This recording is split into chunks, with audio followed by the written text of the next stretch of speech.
Welcome back to our channel. Today we're diving into a quick guide on how to leave a community group on WhatsApp using the PC app with the new update. It's super simple, so let's get started.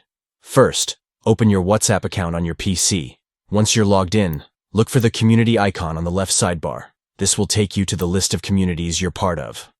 Next, find the community you wish to exit. Scroll through the list until you see the community you want to leave, and once you've found it, click on the community's name. This will open up the community info page. Now to exit the community, look for the Exit Community option. A prompt will appear asking you to confirm your exit. Click Exit, and just like that, you've left the community. But wait, there's more. After leaving, you'll notice that the groups that belong to that community are still visible in your Chats tab.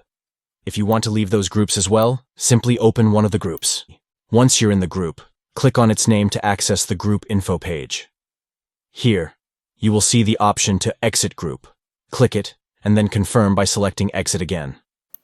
And that's it. You've successfully left both the community and its associated groups on WhatsApp using the PC app. If you found this video helpful, don't forget to like, share, and subscribe for more tips and tricks. Thanks for watching.